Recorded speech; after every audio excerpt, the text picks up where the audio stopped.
to be ministered unto, but to minister and to give his life a ransom for many. Very good.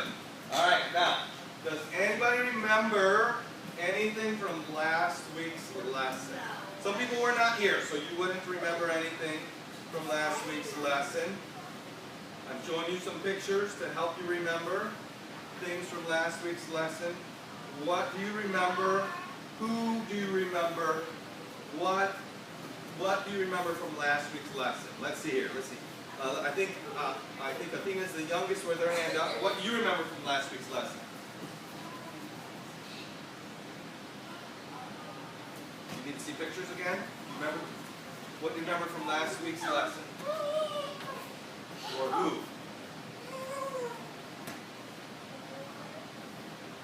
Did you forget? Huh? God? What's God's son's name? Jesus. Is Jesus God? Yes. Okay, so he was part of last week's lesson. Let's see here. Serenity, did you have your hand up? But I think she's younger. I'm trying to go with the youngest. Deegan, are you even younger? Do you actually remember something from last week's lesson? Okay. I don't even know if you were here for last week's lesson. Okay. So what do you remember from last week's lesson? Anything from these pictures? Help you remember something? We're not talking right now. You remember. Anything? You forgot. Okay. Serenity. Jesus was weeping. He was crying, right? Do you remember why he was crying? Or do you remember which picture? It was this picture, wasn't it? He was crying, he was looking at Jerusalem, and he was crying. That's a very important thing. We're going to talk about that today, too.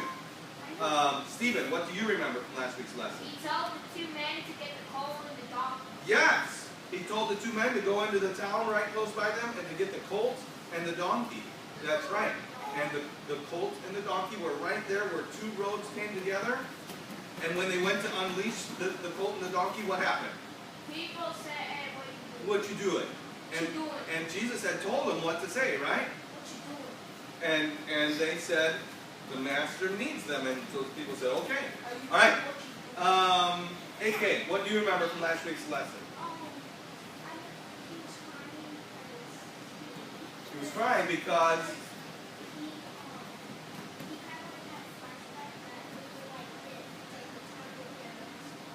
okay, so it wasn't a flashback. He knew that not long from then, the town, the city, the whole city was going to be destroyed. Like a vision.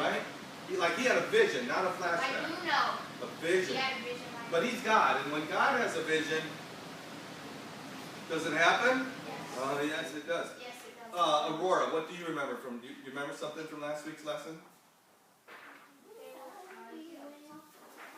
They were what? Arguing. Oh, these guys. They were saying, Jesus, you hear what these people are saying, right? Make them stop saying that, right?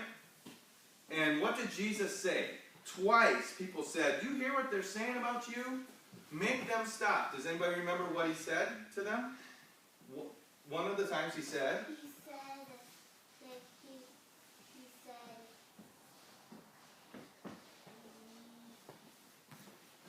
I might not have said it a bunch of times, but so you might not remember.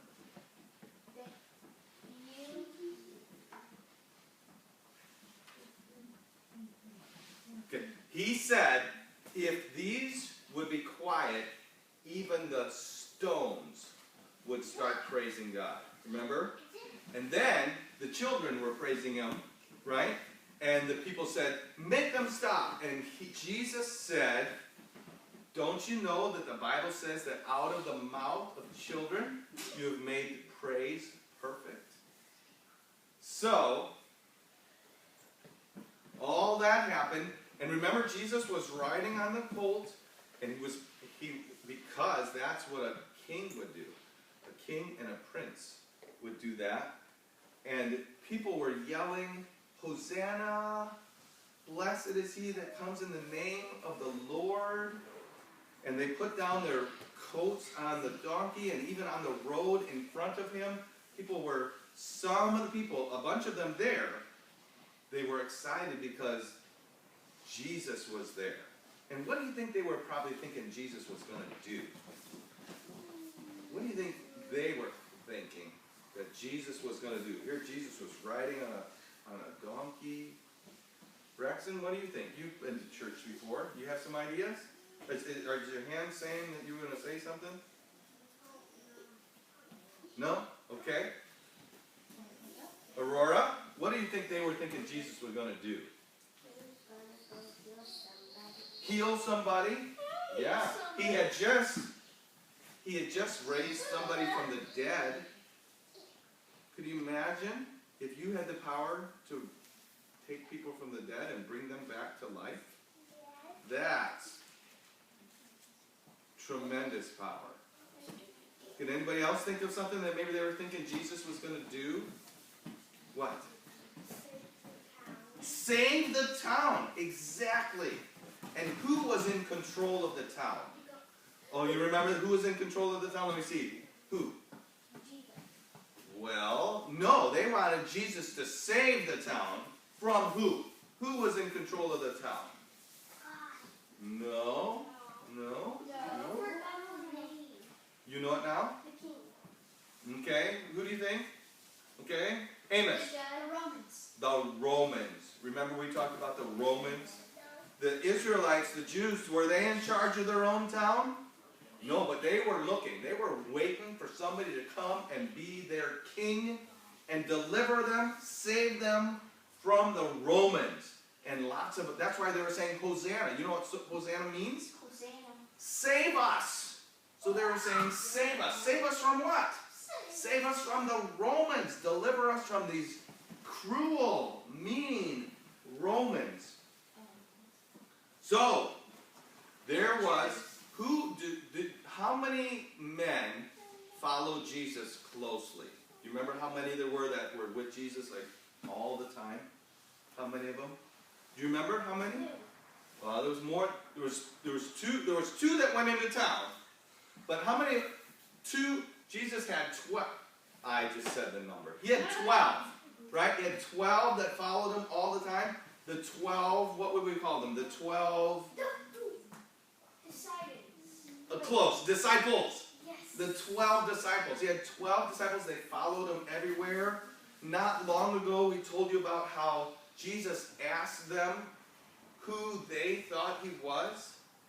And Peter said, "You are the Christ, the Son of the living God." So many of them believed on Jesus. They believed that Jesus was the Christ. He was the Son. He is the Son of God. But there was one of them, followed along with Jesus for a long, long, long time. But he didn't believe that, he wasn't so sure about this Son of the living God part. Remember who that one was? Serenity said his name last week. And I said we're going to talk about him this week. Who? Do you remember who you said?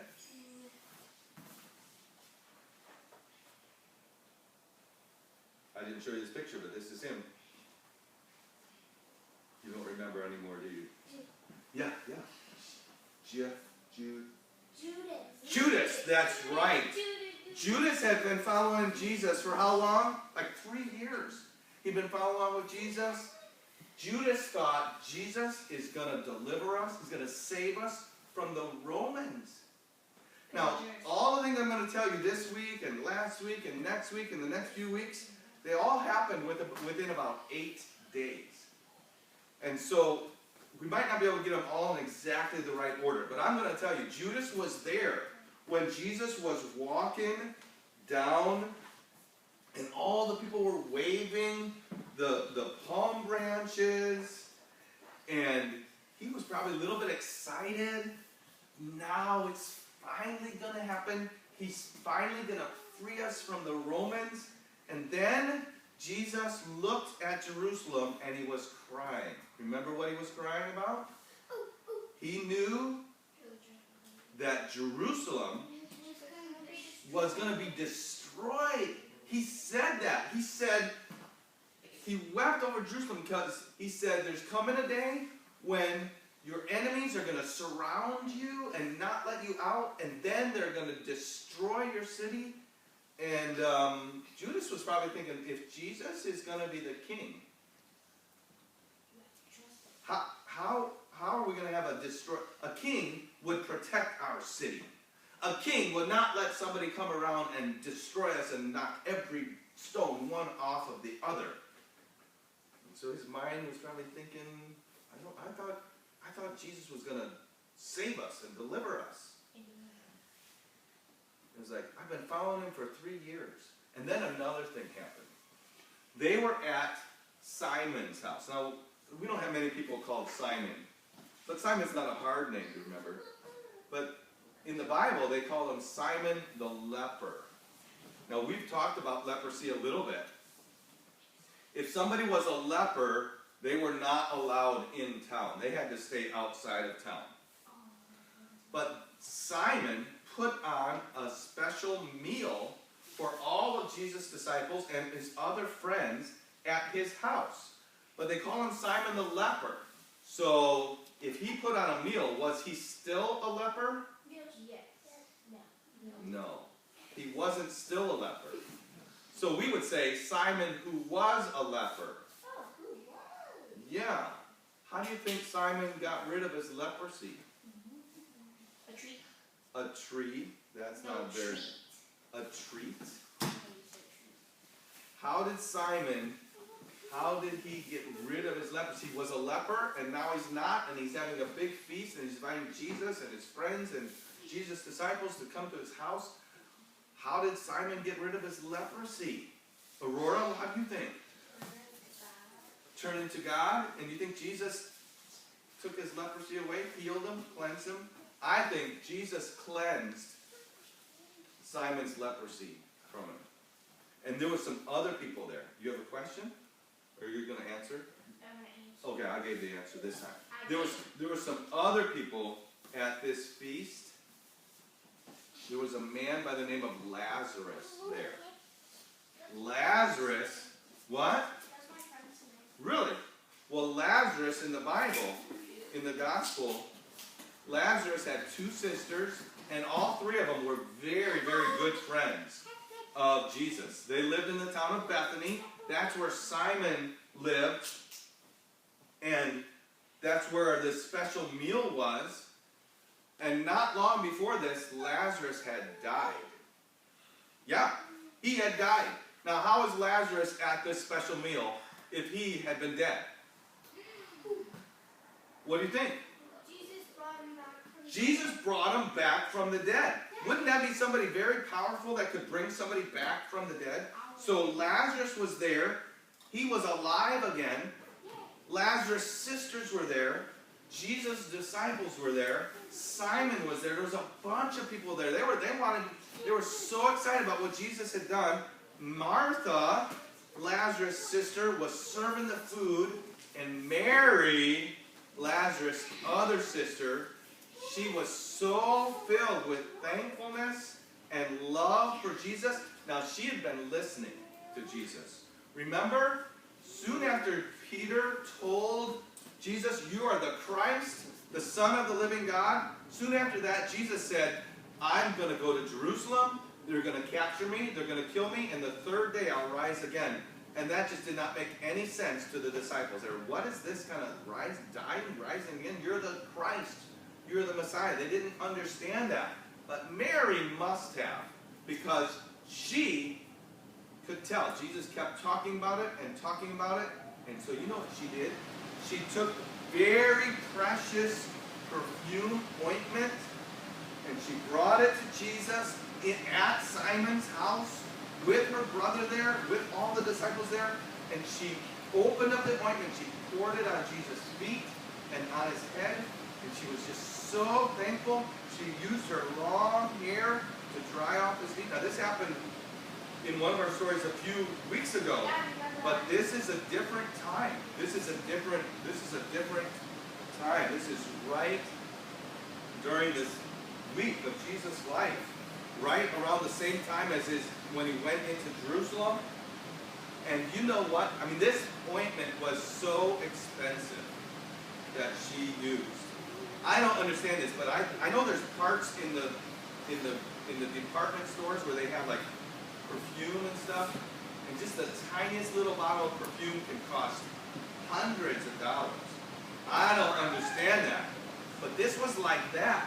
Mary took this very expensive, in fact so expensive it would take a whole year of working out in the farms to get enough money to buy this ointment. Just a tiny bottle. But it was valuable. It was precious. You couldn't get this stuff anywhere. You couldn't just walk in the store and get this stuff. It was precious ointment. It smelled great.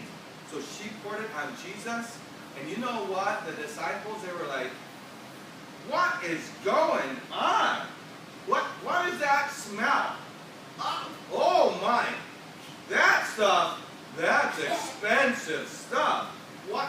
She poured that out on his feet and on his head, and one of them said, why did she do that? That stuff could have been sold for a whole year's worth of money and given to the poor. And she went and broke it and poured it on Jesus. How do you think she felt like with all those people criticizing her and saying she shouldn't have done that? She probably was, she might have been. She loved Jesus so much, she sacrificed her precious ointment. She knew Jesus had been talking about he's going to die, and she came to anoint him. And his disciples were saying these things about him. And you know who was the main one saying all that stuff? The main one, the main guy, the main disciple that was like, why did she waste all that? Who was the main guy saying that? You think you know? The one that saw the Father. No, not the guy that invited everybody. Who was it? Not the devil. The devil was working, but it wasn't the devil that said that. Who was it? It was Judas. Judas said, why did she waste all that money? And Jesus said, leave her alone. Jesus defended her. He said, leave her alone. She has come beforehand before it happens, to anoint my body for burial. Now, what is Judas thinking? Judas is like, this is the guy that's going to save us from the Romans. And now he's saying, I'm going to die. This does not make any sense to me. For 3 years I've been following him. This is crazy. He keeps saying stuff about being buried and rising again, and now he's saying he's going to die. He says Jerusalem is going to be destroyed. I'm done with this. And he knew that there was leaders, rulers of the Jews that were trying to get a hold of Jesus. They didn't like what Jesus was doing. And so you know what he did? He went out and he went to the rulers of the Jews, the chief priests, and he said, how much will you give me? I know you're trying to get Jesus. I know that you're having a hard time figuring out how to do it in a way that you want to. Because they didn't want to grab Jesus right out in front of everybody. Because if they did that, so many people loved Jesus, there would be a riot. So they wanted to get Jesus kind of maybe when he was by himself, with not a lot of people around. And Judas said, how much money will you give me?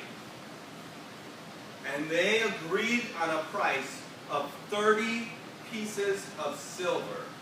Now that sounds like a lot, but it was only about a month and a half's worth of work. A month and a half's worth of work. Now that's a lot, but that's not like even what Mary gave up. It's only 30 pieces of silver. But when Judas and the chief priests agreed on 30 pieces of silver, you know what happened? One of the things that one of God's prophets said would happen 500 years before, it happened. So when God says something, if God says something's going to happen, is it going to happen? Yes. It might not happen tomorrow. It might not happen next year. But we can look, but it will happen. And here, in Jesus' life, another prophecy took place. The prophet said that they would name the price of 30 pieces of silver. And that's what the chief priests and the rulers and Judas agreed upon. And so, Judas took the money and he promised that he would let them know when Jesus would be somewhere away from all the people. So, Jesus was with his disciples, and they were saying, hey, Jesus, pretty soon we're supposed to have a big feast. Where are we going to have our Passover feast? And Judas' ears perked up and said, oh, if I know where it is, I can let the chief priests and the rulers know. And then they could sneak up on us while we're there, catch Jesus, and I'll be free. And all of this stuff, this craziness will be over. I'm thinking, the Bible doesn't tell us that he said that, but he was trying to figure out a way to catch Jesus. And you know what Jesus said? Here's what I want you guys to do. You two, go into the city, and when you see a man carrying a big jug of water, a big pitcher of water, follow him till he gets to the house where he's going. And when he goes into that house, talk to the master of the house and ask him, where's the room that we can prepare our special meal? So, did Judas know where they was going? But you know why? One of the reasons why Jesus said it that way is because he knew that Judas was trying to catch him. And it wasn't time for Jesus to get caught. It wasn't time. It wasn't time for Jesus to get caught there. And so Jesus didn't let Judas know where it was. But those two men, they went into the city, and guess what they saw? They saw a man carrying a big jug, a big pitcher of water. And so what do you think they did? They followed that man. They followed him in there, a big pitcher, they followed him. And where did the man go? He went to a house. And as it turns out, he went to a house that they knew.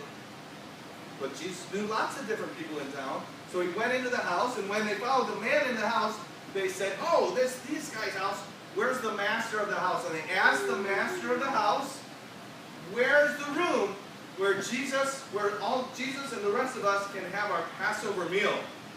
And the man showed them a room, a big room upstairs that was already ready for them. All they had to do is prepare the food. And so then later that night, Jesus came with the rest of the disciples, and they sat at their big meal, and they had a Passover meal. Now, we don't have our teenagers here today, but our teenagers would remember what the Passover is from way back in the book of Exodus. But they had a special meal every year. All the Jewish people, still today, they still celebrate a Passover meal.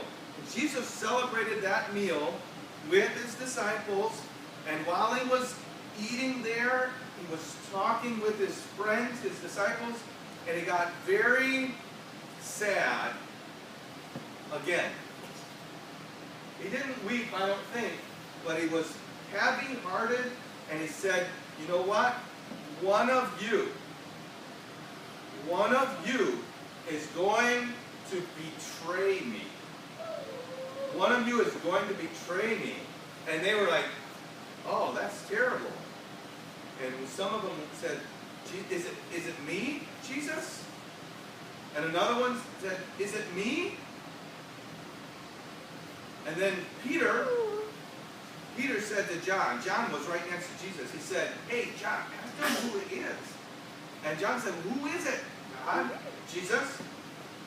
And Jesus said, it's the one who, after I dip the bread in the dish, I'll hand that special piece of bread to somebody, and that'll be the one. So Jesus dipped some bread in the dish, and he handed it to, who did he hand it to? We've said his name 3 or 4 times now. Who did he hand it to? To Judas, right? Yep. Handed it to Judas. And Judas said to Jesus, is it me? Did Judas know it was him? Yes. He did. He was just kind of acting, trying to fit in with everybody else. Yeah, because he had already met up with the chief priest. And Jesus said to Judas, he said, Judas, what you have to do, you go out and do it quickly. And so Judas went out. The other disciples, they didn't know what was going on. Judas was a sneaky man. Judas, you know why Judas said that about the 300, a whole year's worth of money and the lady, Mary, who had anointed him? He didn't care about the poor people. He wanted that money so he could put it in the bag. Judas was the guy that kept all the money for the whole group. And if they needed something, they'd send him to the marketplace and he would get that. If they wanted to help somebody, he would be the one that went and gave them some money. So he kept the bag for the whole group. And you know what he was doing? He had all the money. He was going to help the others. You know what he was doing when every once in a while, he was like, oh, I need this for myself. Was that his money? He was greedy. It wasn't his money, but he was a thief. He wasn't going to help them get Jesus. He was a thief, and he would take money out of the bag. Anyway, the disciples thought he was just going out to do something for all the rest of them. But he went out into the night, and he was all by himself. And you know where he was going? He was going to the chief priests. Yep. Now he knew exactly where Jesus was, didn't he? And he knew where Jesus would always go after dinner. And next week you're going to have to find out what happens. No!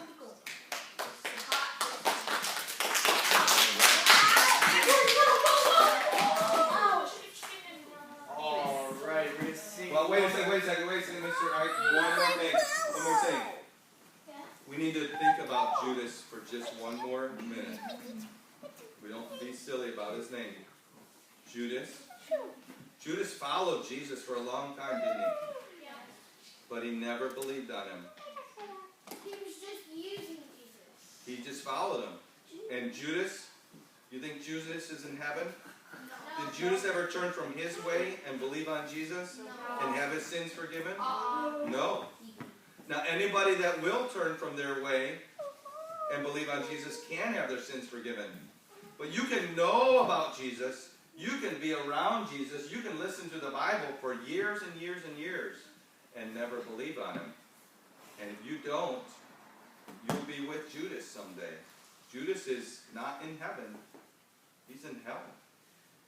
And so I just want to encourage you. Some of you don't understand everything I'm saying, but when you do understand what the Bible teaches, don't be like Judas and like, oh, I know that, and never turn to Jesus. Make sure as soon as you understand that you're a sinner and you need to turn from that sin and believe on Jesus, you do it right away.